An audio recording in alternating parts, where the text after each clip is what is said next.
Welcome back to 6 and 6, where we cover 6 stories from around the world in 6 minutes or less. With that said, start your timer.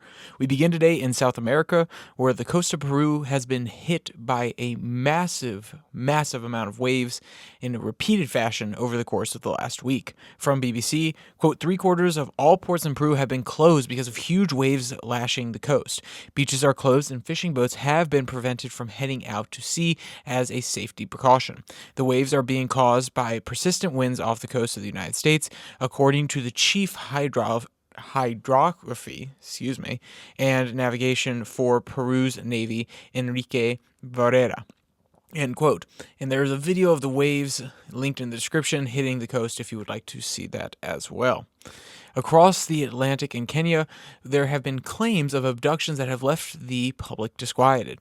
Human rights organizations have attributed these alleged abductions to the police and Kenyan intelligence agencies. From Reuters, quote, some of the groups of young protesters marched down into downtown Nairobi, while small groups of others staged sit-ins as clouds of tear gas hung in the air.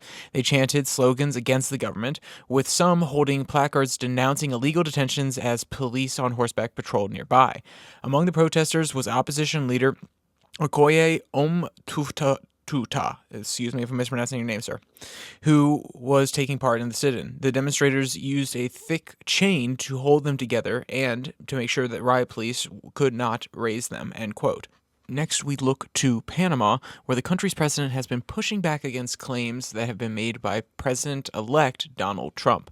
From Reuters, Panamanian President Jose Real Muleno has denied claims by U.S. President-elect Donald Trump that there are Chinese soldiers stationed at the Panama Canal. Quote, there is not a single Chinese soldier in the canal, he told reporters in Panama City. Muleno said also rejected the possibility of reducing tolls for U.S. ships or ceding control of the canal, a major shipping canal which connects the Atlantic and Pacific Oceans. Quote, the canal is Panamanian and belongs to Panamanians. There is no possibility of opening any kind of conversation about this reality, he said, end quote. Next, we go to Thailand, where a district in Bangkok experienced a recent fire that has left 3 tourists dead as the fire continued to spread through the hotel where they were staying. From Reuters, quote, the fire broke out on the 5th floor of the 6-story Ember Hotel, Bangkok's Fire and Rescue Department said. The hotel is near the Khao San area of Bangkok that is popular with backpackers and is known for its bars and hostels. A Brazilian woman died at the scene and 2 men, an American and a Ukrainian, were pronounced dead in the hospital, police said in a statement on Monday, adding they were investigating the cause of the fire.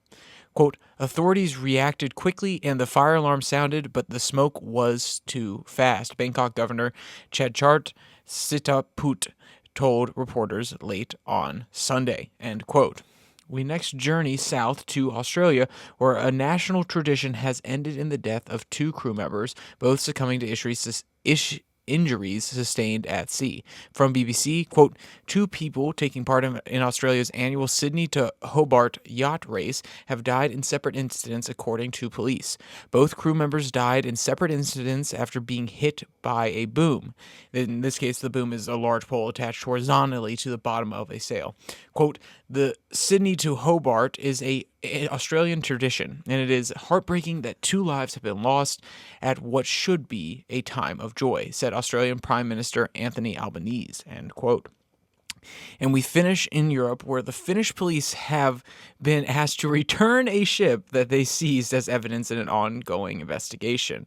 From Reuters, quote, Finnish police and Coast Guard officials boarded the Cook Islands registered Eagle S on Thursday and brought it to a location near a Finnish port where crew members were being questioned. Baltic Sea nations have been on high alert after the stirring of outages of power cables, telecom links, and gas pipelines since Russia invaded Ukraine in 2022. NATO said on Friday it would, quote, boost its presence in the region, and investigators said they believe the Eagle S on December 25th broke the Estlink 2 undersea power cable linking Finland and Estonia and severed or damaged 4 fiber optic lines by dragging its anchor across the seabed for dozens of kilometers, end quote. And if you want to read any of these articles today, you want to get more details on any of these stories, you can go into the link in the description below that like and subscribe button. Also down there, you can find the podcast linked on Spotify, Pocket Cast, Podvine. You can also find the Twitter handle at Your Daily Flip, where I post a Twitter tirade every Tuesday and Thursday. And if you stick around here on Monday, Wednesday, and Friday, that is going to be the release of the normal podcast. It's about 30 minutes long, anywhere from 15 to 30 minutes, depending on how in-depth we want to go on any given topic. And that is more centered on U.S. politics, and that is also coming out on the RSS feed and on the YouTube channel, depending on where you're listening to this. You can just come back exactly where you are. So, with all that said, there's only one more thing to say. Stay safe, don't die.